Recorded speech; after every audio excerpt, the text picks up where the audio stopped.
Hello everyone and welcome to St. Andrew's Institute of Technology and Management, Gurgaon, Delhi NCR. St. Andrew's Institute of Technology and Management is the best college in Delhi NCR and entire India. This is very fast growing college. It offers a variety of courses from B.Tech, BBA, BCA and also starting with MBA, LLB, and architecture. It provides 100% job placement. It's the best career choice that you can make for yourself or your children. The subject we shall be taking in this video is Principles of Software Engineering. Code is CSE 302F. This is a CSE 6th semester subject. The syllabus is in accordance with MDU University Rohtak. The topic that I shall be taking in this video is informational flow modeling. In the previous video, we discussed functional and data modeling. So now we proceed. I, Shalini from CSE department, shall be helping you out with this. Information flow modeling. Then information flow diagram is a diagram that shows how information is communicated or flows from a source to a receiver or a target. That is the flow of the information is the primary objective. Like how, for example, we say A to C, how the information is being flowing. Through what medium? An IFD can be used to model the information flow throughout an organization. An IFD shows the relationship between internal information flows within an organization and external information flows between an organization. Now see, the information flow diagram can be external to the organization, that is within multiple organizations, or within a single organization. If it is in the single organization, it is intra, and if it is between, then it is inter. IFDs are always often confused with data flow diagrams. Okay, we already studied our data flow diagrams in the functional modeling. So you should not get confused information flow diagram with data flow diagram, right? So information flow diagram shows information as sources, destination and flows, and data flow diagram shows processes where inputs are transformed into outputs. That is how the inputs are being transformed into outputs, where an IFD has sources and it has destination and it has flows, while DFD has processes, right? So you should not get confused between IFDs and DFDs, right? IFDs are behavior diagrams that shows the exchange of data between systems, right? They are also used to describe the circulation of information within systems, right? So how the information is circulating within the system is described by an informational flow diagram. Okay, what are the various applications of IFDs? See, it develops a high level overview of the flow of information in an organization. See, developing a high level overview of the entire flow of an organization means that you actually need to have an entire understanding of the process, right? Suppose if I have an organization, or suppose take for an example, you are running a very small kind of business, right, related to garments. So how do you do, how you will looking at the things like from the informational flow diagram, you'll actually be looking at that how the information, so your organization is one entity, it can interact with the other entities which are other organizations, right? So between inter-organization, we can have an information flow. Suppose if you are buying raw material from somewhere, right? So to buy the raw material from one place into your organization, there need to be an information flow, right? There need to be a flow. Similarly, you will not keep it to yourself, but you will also distribute after making it, right? So you will be supplying it into the same market, or if you are a to retailers or anyone, right? So this will there will be a flow within your organization also. You should know that how from one department to other department the information is going. See, suppose it is something is being like stitching, from stitching department to cutting department to assembly department to dispatch to packing. So how it is flowing, right? So the raw material, it comes, right, it is washed, we can say, then we have a cleaning department, then after cleaning it goes for cutting, after cutting it goes to stitching, after stitching it goes to, actually if you have to add some accessories, some chains or baggages to it, right, then you look for it, then it goes to the quality department to see how the product is being done, right? If it is okay, then you go to the dispatch department, right? And then actually the sales team takes over from there.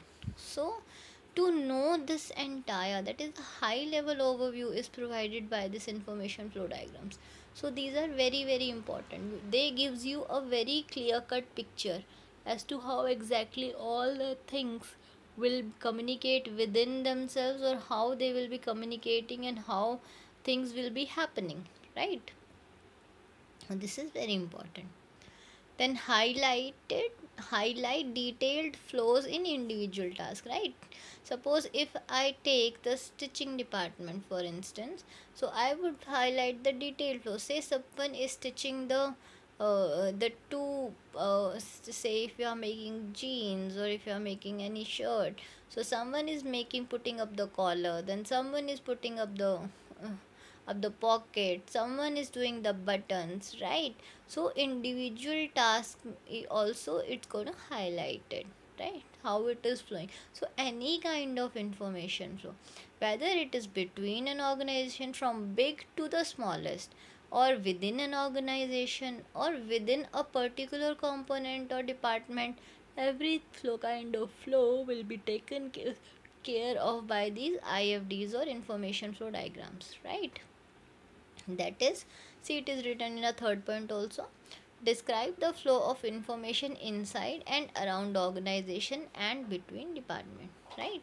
So where will that flow of information shall be described? Inside also, and around organization and between department. Just we talked about this, right? So it can be between two different, or it can be within a one, or it can be around this organization, right? All kind of flows, all kind of information flow will be taken care of by this IFDs, right? Then it says, understand business process bottlenecks in sequential, deferred, real time, parallel, wheel, one to many, many to many, many to one to many information flows, right? See, there can be n number of situation. It can be real time scenarios, right? Some two units can go actually into parallel productions also. Then it can be a wheel wherein one is leading to the other one, right? Or it can be sequential, or it can be in a random manner, right?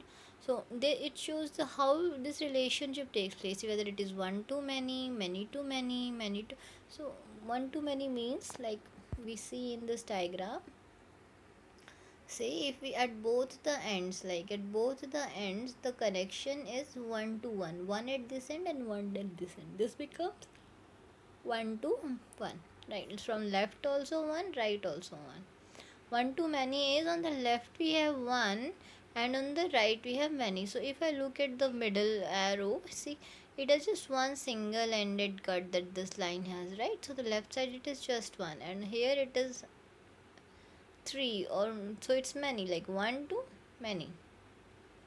So if it has to be many to one, then how it would be? On the left side it would be many, and on the right side it would be just one, so that becomes many to one. And many to many is on both the sides there are many, right, that are being connected to the others many points. So it is not one to one or one to many, but it is many to many, right? Okay. Then it says the sources and targets of information flow are one of the following, right? So what will be the source of the information flow, or what will be the target of the information flow? So it would be out of this anyone. And what are these anyones? Like, it can be an actor, it can be a use case, it can be a node, it can just merely be an artifact, it can be a class, right? It can be a component of a class or the system. It can be connected to a port, right? Because at the end, see, if it is on a software, like I have to build something and deliver it to the team by online, then it will be connected by the output shall be going on to some port, right? It will go by that port. It can be a property, maybe an interface or a package. It can be an activity node, it can be activity partition or instance specification. A dashed line with an open arrow pointing away from the source to the target is used to represent information flow, right? So how will we be representing? It will be a dash line, and it will have an open arrow. See, here we can see how it is. It's a dash line and with open end, right? So this is how we represent. And the keyword flow may be written above or below the dash line. See, here in it is written flow, right? We see now. So here it is also written flow, here it is also written flow. So, right, information items do not provide any detail of the information they transfer as they feature. Let's see here, look at here. So this is providing an information? No, it just says purchase order, right? So this clears our third point, that they do not provide any detail of the information they transfer as they are featureless. Then they should provide clarity about who should receive which information, when, where, and how. Right, so at both the end, from where it's starting to where it is going and how it is going, also it's also taken care of. See, here we look at from the customer to the billing department, how via purchase order is growing. Like, so all the 4 points are clear now.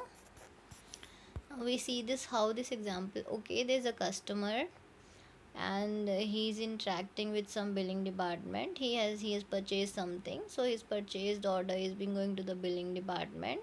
It's flowing, right? From billing, the sales order is going to the inventory, because for the inventory it is their sales, right? For the customer it is the purchase, but for the manufacturer it is sales, right? They are selling, then only the customer is buying, right? So for him becomes the purchase order, and for when the billing department it is sent to the inventory, it will actually be a sales order, right? Because he has sold out something from the inventory. Then it will look at the fulfilled order. The when it is fulfilled, then it goes to the accounting, right? That if it is all full and everything is being done, it is being closed, then the invoice will be sent to the customer, right? So this is how it is flowing. So from dashed arrow, you may or may not write flow down in here. So from one end to other end it is going, and there's this something written on the top which says what is going. So the purchase order is going, the sales order is going, the fulfilled order is flowing, and then the invoice is flowing, right? I hope this it's simple, na? There's no confusion. Okay, so we come to the next slide. See here an example, right? The same, we are looking at the same. A customer needs to make an order. So customer is here. The customer first posts the order to the sales department. Where it will post is customer. See, from customer on the left and the sales on the topmost right. So from customer it is going to the customer order, right? It is sending to the sales. The customer order details are then entered into a centralized database. What is it? It's a warehouse, right? So from there the order details are sent to the warehouse, right? The goods are handled to the dispatch department, and whatever the order has been or the purchase has been, they goes to the dispatch department. with a delivery note, and down there it has a delivery note attached to them for delivery, right? So on delivery, the customer receives the goods and the delivery note. So from warehouse, along with the goods, the delivery note will come, and dispatch will just dispatch it, right? Dispatch the order also, and dispatch the note also, the delivery note also, right? On delivery, the customer receives the goods and the delivery note. So when it will receive na, so customer receive both the delivery note also and the goods also, right? The sales department creates an invoice which is posted to the customer, which we see in our while doing online shopping also. No? We receive invoices from whenever we buy something online, right? So from sales, it will actually an invoice be raised and it will be sent to the customer. The accounts department then assesses a copy of the invoice from the centralized database. So where's the accounts department? Okay, here. So account department in the middle, what it will do, it will assess a copy of the invoice from taking from the central database, right? So customer is then required to post the payment to the account department, then he can pay. So the order details are all sent to the sage one, and they reaches the customer, and the customer actually makes the payment to this accounts. Okay, so what are the disadvantages of this IFDs or information flow diagrams? See, the nature of information that is used in the IFD and the mechanism by which is conveyed, exchanged, and control conditions are not specified, right? So you don't specify that how this is being taken care of, right? Like remember, if I in the previous slides we saw this, but just purchase return is written over there, purchase order or sales order, nothing of describing them or the mechanism as to what exactly is being happening inside is not being told, right? The signal given out and the signal received are in many cases different, right? So you may not understand what the other person is saying, and this is true in a correct also, no? Because everything is not, if it is not very much clear, na, so it's very difficult to understand anything. So and if any adulteration helps in between or anything happens, then what happens, right? They're not uh, they're just not received, or they just wrongly received, right? These are the basically attacks on the your network. So this, and to the feedback also, it will see, if I suppose if I don't want anybody to know whether the message the person is getting messages or not, I can just stop the feedback so that the person just get confused, right? But there are no constant, he's sending, and the other person is receiving, yet his feedback messages are being stopped or are being deviated somewhere else or some other number, some, then you know what happens is that, right? So it difference will always give you like poor quality, right? The intentions of messages sometimes not understood when receiving a signal message, which is also very true, because it is not that defined, right? If we looked at the point we saw now, that how it is, it not very much clearly and in that detail it is being provided in the information. It just showing the flow of information in the organization as a I would say coarse view, not a very refiner view it has, right? So okay, next is information item do not provide detail about the information they transfer, as they don't have features. This is what we will be talking about now. That is why it is so difficult, that they are less ready to understand, and this you know, all the correct information is no specified. So actually what happens is that they do not have all features, generalization and association, so they don't give much details. They are just high level abstraction sort of, because we previously also discussed this, that it provides a high level view of the organization, right? So detail about timing, what happens, is not given, which is also very true. The time is not given, right? And these days time is the most important thing. Okay, so we come to an end. The questions are, what is information flow modeling, what are IFDs? That is both the question, but you would have to write the same answer, right? Because information flow modeling will only be defined by information flow diagrams, no? Then it can say IFD or it can say information flow diagram. So you have to not get confused, okay? So you need to know how to write actually when he asks so. And then there's difference between DFDs and IFDs. So DFDs we already discussed in our previous video, right? So now it's a difference between DFDs and IFDs, right? Okay, thank you. In case of doubt, please feel free to contact.